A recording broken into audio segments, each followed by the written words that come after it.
अब 10वीं द्वार कहां है? महात्मा लोगों को देखे होंगे तिरकानी चंदन लगाए हुए, और पंडित जी जो है, पंडित जी पंडा सबको देखे होंगे सुतल का चंदन लगाता है माथे पर।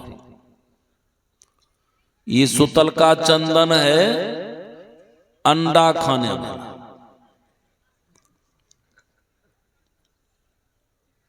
एक पंडा को हम देखे माथे पर सुतल का चंदन लगाए हुआ। हम पूछे वैष्णव हैं कि नहीं? उन्होंने कहा बाबा वैसे तो वैष्णवीय समझिए।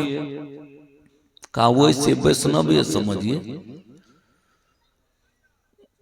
सिर्फ फल खाते हैं बाबा, फल। हम बोले ये सेब खाते हैं? नहीं बाबा, उजर का फल नहीं होता, मुर्गी वाला। हम बोले ये फल है, किसी गाछ में फलता है। अब सोचिए, अब माथे पर चंदन लगाया हुआ था, सुतल का चंदन। बोलिए ये क्या चीज है? उसको पता नहीं है ये जो माथे पर सुतल का चंदन देखते हैं, 3 डिडान रहता है। एक है अंधकार, दूसरा है प्रकाश, और तीसरा है शब्द, चौथा है निशब्द। कोठा के ऊपर कोठड़ी हो साहिब, झलके आधार आकाश हो, वही ऊपर नी अक्षर हो साहिब, वही गही उतर हो पार हो। कोठा को पर कोठरी हो साहेब, झलके अधर आकाश। आराध्य भी कहते चारों कोठरियां अहाई, आपके अंदर में 4 कोठरी है। अभी आपका बासा कहां है? अभी आपका कहां घर है? अंधकार के कोठरी में। आंख बंद कीजिए ना सारे आदमी, आपको अंदर में अंधकार दिखाई पड़ेगा। अगर ये आप अंधकार में हैं, अगर ये आप अंधकार में हैं, तो आपके अंदर में 6 विकार उत्पन्न लेगा। काम, क्रोध, लोभ, मोह, मत्सर। ये सुन का गुण है। 5 तत्व और 25 प्रकृति है।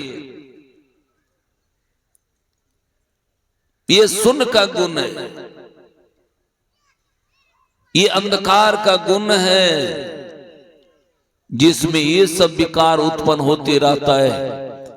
गोस्वामी तुलसीदास मान लिखते हैं, जब ते राम प्रताप खगेसा, उदित भयवती प्रबल दिनेशा, अगोलुक जहां तहां लुकाने, अरे काम क्रोध के रब सुख जाने। अंधकार में रहिए, यही विकार सताते रहे। आप ये काम कीजिए। अंधकार में 10वां द्वार है, वही 10वां द्वार को खोलिए। ये ध्यान अभ्यास जो रखा गया था, यही 10वां द्वार खोलने के लिए। ये दोनों आंखों के बीचों में है। तो रामानंदी मत में तिरकानी चंदन लगाता है, खरा चंदन। जो असली वैष्णव होते हैं वह तिरकानी चंदन लगाते हैं, और कबीर संप्रदाय में भी जो असली वैष्णव होते हैं वह खरा चंदन लगाता है, मात्र एक चंदन। रमानंदी में तिरकानी चंदन और कबीर संप्रदाय में एक चंदन, खड़ा चंदन लगाता है। अब मां बहने लोग भी सिंदूर पहनती हैं बीचों बीच। इटार पड़ता है कुशेश्वर के पास, और वहां के एक महंत जगमोहर आए हुए थे बिंदेश्वरी मुखिया जी के। हम पूछे, महंत जी ये तिरकानी चंदन क्यों लगाए हुए? उन्होंने कहा कि आप नहीं जानते हैं। कहा मैं नहीं जानता। कहा सुनिए, ये जो दहिना वाला है ये राम है, ये बायां वाला जो है ये लक्ष्मण है। हम बोले बीच वाला? कहा ये सीता है। तो हम पूछे, उस जमाने में सीता लाल साड़ी पहनती थी? कहा हाँ लाल साड़ी पहनती थी। हाँ, तब हम पूछे, अच्छा ये एक बात बताइए, ये तो ठीक है बोले ये राम है, सीता है, लक्ष्मण, ये जो टिक्का लगा है उसका बेटा है, ये टिक्का क्या है? का इसके विषय हम नहीं जानते। अपने संदकार का तीरा तिष्ठति वामेन पिंगला दक्षिणन च त्योर मध्य प्रणंग स्थानंग वेद सो वेद वेद। ईरा और पिंगला सुषुम्ना तीन प्रधान नारी है आपके अंदर में। ये 10वां द्वार है ये टिक्का जो है। तो हम पूछे, मां बहने लोग भी लगाती हैं, बिंदी लगाती हैं, टिक्का लगाती हैं। मान लिया जाए इन लोगों का ये फैशन है, बाबा जी का ये फैशन है टिक्का। ये लोग सिंदूर पहनती हैं बीचों बीच, अगल बगल पीने ना तो सोचिए वो फैशन है, लेकिन असली है बीचों बीच वाला। ये लोग कहते हैं पति का प्रतीक है। बाबा जी का कौन पति का प्रतीक है? और जब बीचों बीच लाल लगाता है, ये किसका प्रतीक है? प्रभु परमात्मा घर जाने का प्रतीक है। वही रास्ता है प्रभु घर जाने वाला।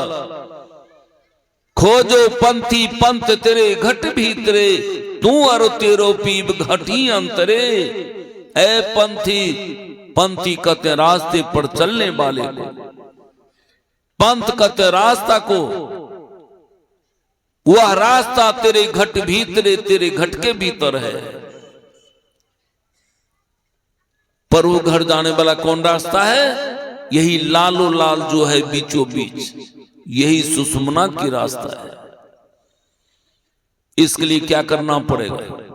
वहां जाके योग करना पड़ेगा। आप प्रश्न करेंगे योग कैसे करेंगे? योग के लिए संत मत में पहले 3 क्रिया बताते हैं। मानस जप, मानस ध्यान, दृष्टि योग। ये मंत्र नहीं है,